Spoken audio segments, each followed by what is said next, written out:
তো সম্মানিত ভিউয়ার্স, আপনারা যে সুপারিগুলো দেখতে পাচ্ছেন এগুলো হচ্ছে নোয়াখালী লক্ষ্মীপুরের কাঁচা সুপারি। তো এই সুপারিগুলো আজকে স্টকের জন্য যাবে, পানিতে ভিজানোর উদ্দেশ্যে যাবে। তো আপনাদেরকে আজকে আমি সরাসরি দেখাবো কিভাবে এই সুপারিগুলো পানিতে ভিজিয়ে রাখে। সরাসরি আপনাদেরকে আমরা এই ভিডিওর মাধ্যমে দেখাবো। তো ভিডিওটি শুরু থেকে শেষ পর্যন্ত দেখার আপনাদের জন্য আমন্ত্রণ রইল। আর আমার ভিডিওটি ভালো লাগলে একটা লাইক দিবেন, আমার চ্যানেলে নতুন হয়ে থাকলে আমার চ্যানেলটি সাবস্ক্রাইব করে দিবেন। তো এখানে সুপারিগুলো ডালা হইতেছে গণনা করার উদ্দেশ্যে।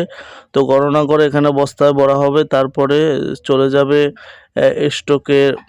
স্টকে রাখার উদ্দেশ্যে। তো আপনারা আজকের ভিডিওটা শুরু থেকে শেষ পর্যন্ত দেখবেন, তাহলে বুঝতে পারবেন কিভাবে আপনারা পানিতে ভিজিয়ে স্টকে রাখবেন। তো চলুন ভিডিওটি শুরু করা যাক।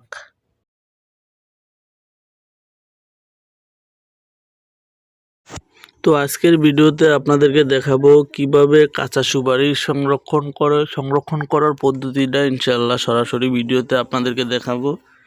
তো এখানে আপনারা যে সুপারিগুলো দেখতে পাচ্ছেন এই সুপারিগুলো হচ্ছে পানিতে ভিজানোর উদ্দেশ্যে নেওয়া হয়েছে। তো এগুলা পানিতে ভিজিয়ে সংরক্ষণ করা হবে।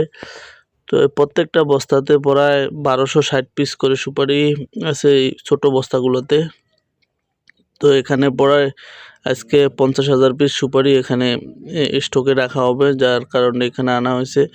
তো আপনারা যে বস্তাটা দেখতে পাচ্ছেন কাটা হইতেছে, এই বস্তাটার ভিতরে প্রায় 2500 থেকে 2000 পিস সুপারি থাকে এগুলোতে। তো এখন যে বস্তাতে উনি ডালতেছে এটা হচ্ছে বড় ডোব বস্তা। এগুলো বাজারে কিনতে পাওয়া যায় মাত্র 320 টাকা নেয় বস্তাগুলা। তো আপনারা চাইলে যারা বিশেষ করে স্টকে রাখতেছেন এখনও রাখতে পারবেন, যেহেতু স্টকে রাখার সময় আছে।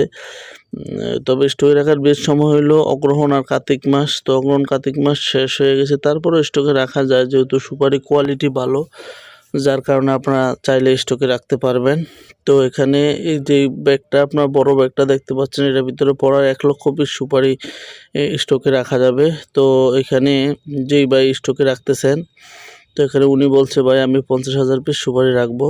তো আমরা সরাসরি প্র্যাকটিক্যাল তার কাছে গেলাম যে এই সিস্টেমে এভাবে রাখেন। তো আগে সুপারিগুলো এখানে ডালা হইতেছে, তো ওনারা ডালতেছে। তো ইতিমধ্যে এই পুকুরে অনেকগুলা সুপারি বীজাণু আছে, প্রায় 4 থেকে 5 লাখ পিস সুপারি এই পুকুরে ইতিমধ্যে আছে।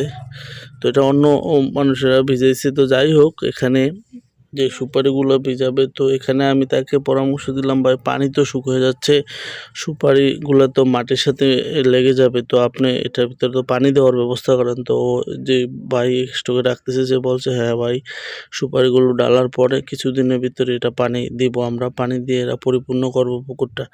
তো যাই হোক, তো আজকে সুপারিগুলো ওনারা খুব সুন্দর করে সুপারিগুলো ভিজিয়েছে।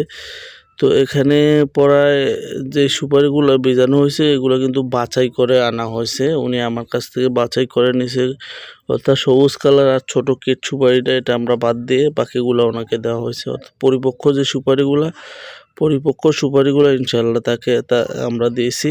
তো এই সুপারিগুলো উনি খুব যত্ন সহকারে তাদের যে লেবার আছে ওই লোকের মাধ্যমে এখানে বুঝেছি। তো এটা হচ্ছে পরে 1 লক্ষ পিসের ডোব আর কি। তো উনি 50,000 পিস বলছে রাখবে, তবে এগুলো 1 লক্ষ পিস উনি চাইলে রাখতে পারতো। তো উনি বলছে ভাই আমি প্রথম অবস্থায় যেহেতু ব্যবসাতে নামছি এই জন্য আমি একটু কমায় 50,000 পিসেই রাখবো। তো এখন 50,000 পিস উনি রাখতেছে। তো এই সুপারিগুলো হচ্ছে এখন এই বস্তার ভিতরে অর্থাৎ এই ডোবের ভিতরে ডালা শেষ পড়ায়। তো এখন ডোবটার মুখটা বাঁধা হবে। বাঁধার পরেও যে পাশে আপনারা দেখতে পাচ্ছেন যেভাবে ভার দিছে এভাবে ভার দিতে হবে, এমনভাবে ভার দিতে হবে যাতে পানির উপরে বাইসা না থাকে, পানির নিচে থাকতে হবে। তবে পানির নিচে আবার কাদার সাথে মিশে গেলে সমস্যা। তো যাই হোক, সম্মানিত ভিউয়ার্স, আপনারা এরকম সুপারি ভিজিয়ে স্টকে রাখবেন, তবে বদ্ধ পুকুরে আপনারা রাখবেন, যেটার ভিতরে মাছ চাষ করা হয় ওগুলাতে রাখবেন না। কারণ মাছ চাষ করা হইলে ওগুলাতে যদি আপনার সুপারিগুলো ভিজান ওই পুকুরে, তাহলে দেখা যাচ্ছে সমস্ত মাছ মরে যাবে। তো এই জন্য আমি বলবো আপনারা যারা সুপারি এভাবে স্টকে রাখতে চান পানিতে ভিজে পুকুরে, যেটা বদ্ধ পুকুর, ওটাতে রাখবেন। তো সম্মানিত ভিউয়ার্স, তো এখানে পরেও যে আপনারা দেখতে পাচ্ছেন এখানে বীজাণু শেষ। তো ওইটার উপরে পরে বার দেওয়া হয়েছে কিছু, আসলে আরও বার দেওয়া দরকার ছিল। তো যাই হোক, সুপারি কিছুদিন ভিজলে হয়তো বা ডুবে থাকবে। তো আজকের ভিডিও এই পর্যন্তই। তো সবাই ভালো থাকবেন, সুস্থ থাকবেন। আল্লাহ হাফেজ। আসসালামু আলাইকুম ওয়া রাহমাতুল্লাহি ওয়া বারাকাতুহু।